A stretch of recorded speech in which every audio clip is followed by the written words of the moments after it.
All right, Shalom. First off, I want to start up by saying all praises to Yahweh, Bahashem, Yahushai, Bahashem, Rakakadash. That's all praises to who the world ignorantly calls God and Jesus Christ. Their true names in Hebrew is Yahweh for the Heavenly Father and Yahushai for his beloved Son. I also want to say double honors to the elders and apostles of Great Millstone. And peace and mercy over like preaching this word and truth and sincerity on the brother Tazabah and the Great Millstone, Arizona camp, Lord will, with another video to edify. It's going to be another installment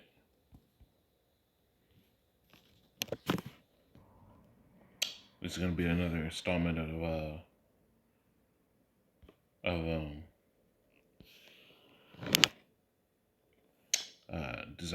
desire milk, and this is 1 Peter 2:2. It says, "As newborn babes, desire the sincere milk of the word, that ye may grow thereby."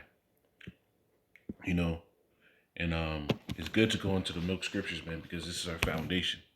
This is where we built our faith upon, and this is how we got into this thing to do more and more works. So I wanted to go in on a milk topic, which is going into basically the faith and why we have faith that we are the Israelites. This is Romans 8 and Romans 8 and 16. It says, "The Spirit itself bear witness with our spirit that we are the children of the Most High." Now, the Spirit itself, right? You got to know what the Spirit is to understand why we can make this claim. Because we say through the Spirit, we are the children of Israel, right? That is our claim to fame, right? That's our claim to this heritage. Through faith and through the Spirit, we know that we're Israelites. So what is the Spirit? This is John 6. John chapter 6.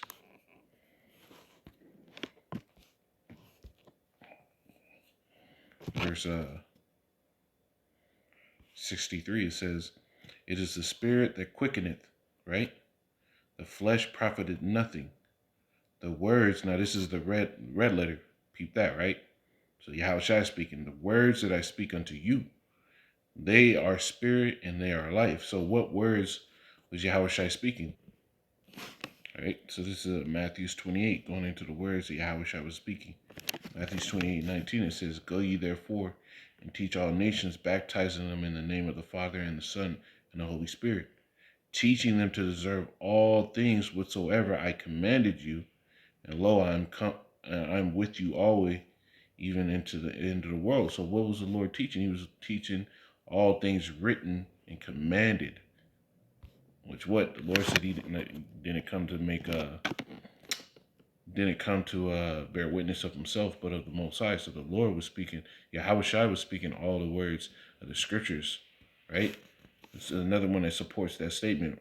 Mark 14:49. "I was daily with you in the temple teaching. Ye took me not, but the scriptures must be fulfilled." So he was teaching what? The scriptures. He was going through the scriptures all the time.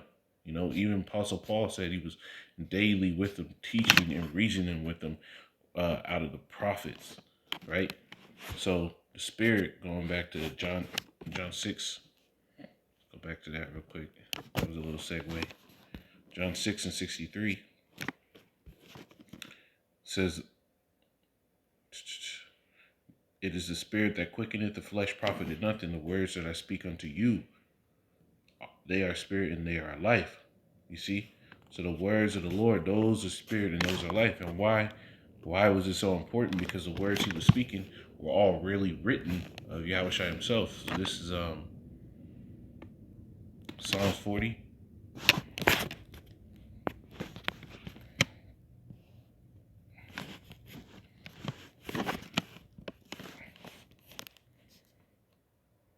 And 7, it says, "Then said I, lo, I come in the volume of the book, it is written of me."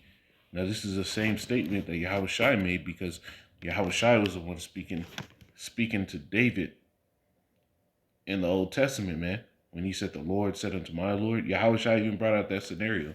Hebrews 10. Hebrews 10.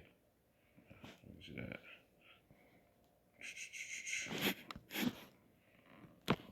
7.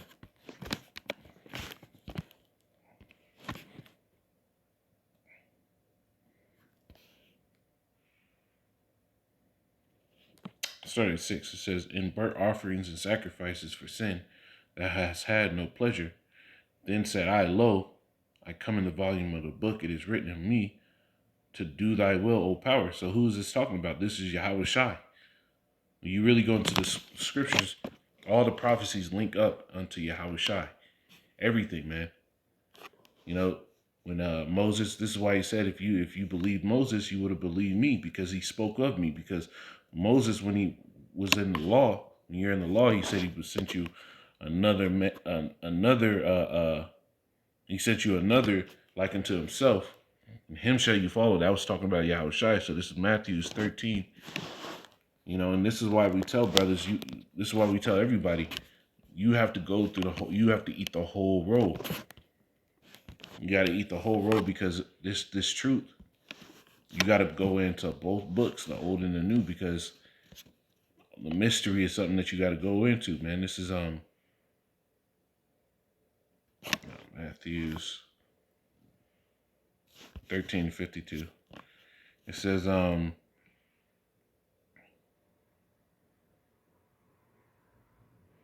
sorry, 51. It says, Yahweh Shai saith unto him, have you understood all these things? They say unto him, yeah, Lord. Then said he unto them, therefore every scribe which is instructed unto the kingdom of heaven, right? And was not the Lord instructed into the kingdom of heaven? Are we not supposed to be instructed unto the kingdom of heaven, right? Didn't it say we're here to preach good tidings, right? So we're instructed unto the kingdom of heaven. So it says, therefore every scribe which is instructed unto the kingdom of heaven is likened unto a man that is an householder, which bringeth forth out of his treasure things new and old, meaning the New Testament and the Old Testament. So you have to get the whole roll, you know? So you have to go through both the Old and New Testament to understand who the promises are to, understand what it means by you know, the Spirit bear witness with our spirit. This is Baruch. This is Baruch 2:1. Now this is to give a little more understanding on that. The Spirit bear witness with our spirit, right? Baruch 2:1, it says, therefore Yahweh have made good his word, which he pronounced against us and against our judges that judge Israel, and against the kings, and against our kings, and against the princes, and against the men of Israel and in Judah, to bring upon us great plagues such as never happened under the whole heaven, as it is written, as it is come to pass in Jerusalem according to the things which were written in the law of Moses. Because when you go into the law of Moses, this is how we know that through the Spirit we are the Israelites, right? Deuteronomy 28.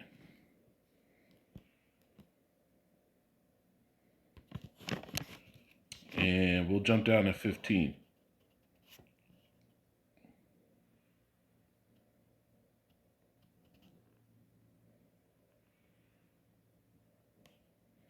It says, but it shall come to pass. Well, let me look this up.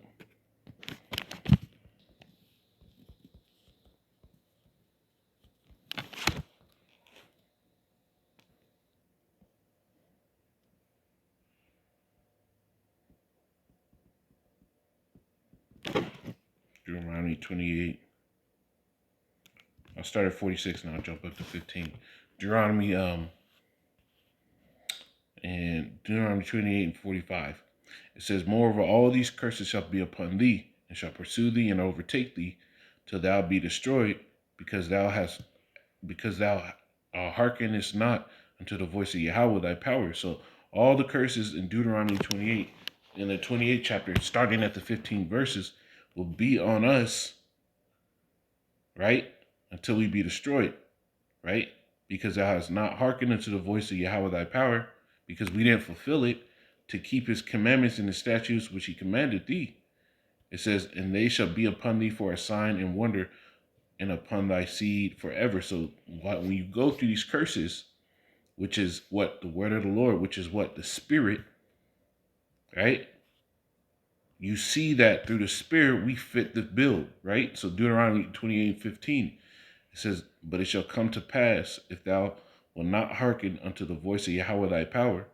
Now, it says, to observe, to do all his commandments and his statutes, which I commanded thee this day, that all these curses shall be upon thee and overtake thee, right?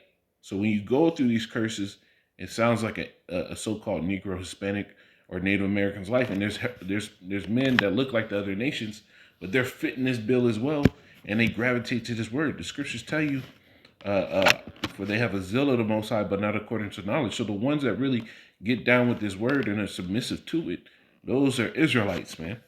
You know, it says, "Cursed shall thou be in the city, and cursed shall thou be in the field." Right? Does this not happen? Look.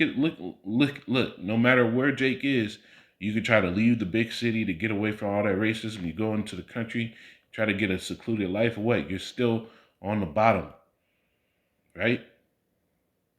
It says, "Cursed shall be thy basket in thy store." Basically meaning you're increased. You're never going to be able to have anything. "Cursed shall be the fruit of thy body, and the fruit of thy land, and the increase of thy kind, and the flocks of thy sheep." We're always in financial ruin, right? Let me jump down. It says Deuteronomy 28 and 30. It says, "Thou shalt betroth a wife, and another man shall lie with her. Thou shalt build a house, and thou shalt not dwell therein. Thou shalt plant a vineyard, and shalt not gather the grapes thereof." So what does this sound like? This sounds like an average slave's life, right? You get a wife, somebody else pops her. Watch Django, right? Right? It says you're going to build a house. Look at Issachar, the so-called Hispanic man, built up America, right? When you go into these construction jobs, Issachar is holding it down, man. You so-called so-called Mexicans, man, and others of the Northern Kingdom, building all these houses, but you'll never live in them. It says, "Thou shalt not dwell therein, and plant a vineyard, and thou shalt not gather the grapes thereof." So look, when you go into agricultural work, who's the ones really globally holding down the agricultural field? You so-called Issachar, you so-called Mexicans, man, and others from South America, you know, which are all the tribes of Israel, you know. They're the ones being shipped out throughout the world. Over there in Australia right now, they're giving people leeway to stay there just to do the fields, man. Right? So let me go down. It says, look, verse 32, it says, "Thy sons and thy daughters shall be given unto another people, and thine eyes shall look and fail with longing for them all the day long, and there shall no might be in their hand." And this not happen? The cops arrest people. They can't. Hey, look at George Floyd, right? Cops arrested him, knee on his neck. Nobody could do shit, right? Right. So let me jump down. This is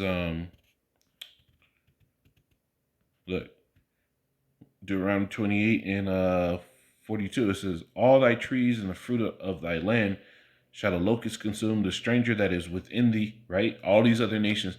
Here it is, no matter where you are, in some Negro, Hispanic, or Native American neighborhood, you got somebody from another country comes in, gets loans, business loans, sets up shop in your neighborhood, talks down to you, treats you like shit, and you have to go through them, right? "So the stranger that is within thee shall get above thee very high, and thou shalt come down very low. And he shall lend to thee, and thou shalt not lend to him. And he shall be the head, and thou shalt be the tail." Basically mean you're going to be under subjection, right?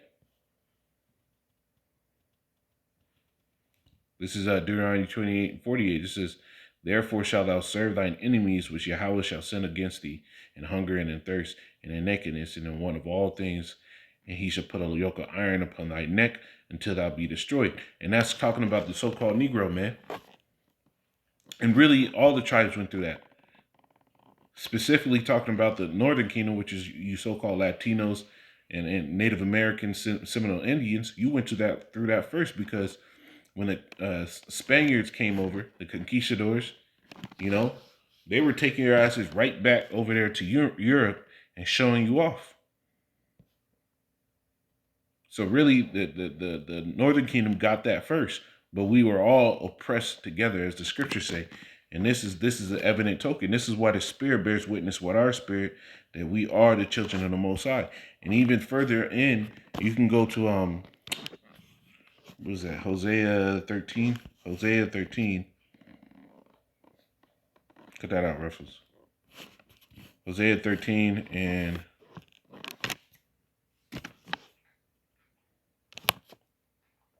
in 16 it says, Samaria shall become desolate, for she had rebelled against her power. And who dwelt in Samaria is the northern kingdom, right? She shall fall by the sword, their infants shall be dashed in pieces, and their women with child shall be ripped up. Now, when you go into the atrocities of the conquistadors, one of the things they would do is cut the baby out of the woman's stomach and smash it against the ground. And this was a show of power and a gain for these Edomites, man. Right? Here it is on this picture right here. They show you the dude holding up a baby right there. The conquistador holding up a baby right there, and these devils did that. They were all about putting us under subjection. Look, they hung the woman with the child hung on her hip. This is what these devils did. Right? Look, they got the dog biting off the baby's head. This is all the prophecies and scriptures, and it all fits the bill of the Israelites, man. You know? So this is what this devil do. This is how we know that we are the children of Israel, because we fit the bill of the extremes in these scriptures. If you can fit the extremes, you fit the undertones too, man. Who's the main inventors in the world? The scriptures tell you Jacob is the former of all things. Who are the main inventors in the world? You so-called Negroes, Hispanics, and Native Americans. You know, Esau might buy and take the patent, but you're the one who came up with the idea. You're the one who made the first product. Esau just bought the patent and bought the product. That's it. And put his name on it. You know, this is what happens. Israel in a whole are the creators and the movers in the earth. And this is how we know the Spirit bears witness, meaning the scriptures bears witness and proves that we are the children of Israel. Shalom.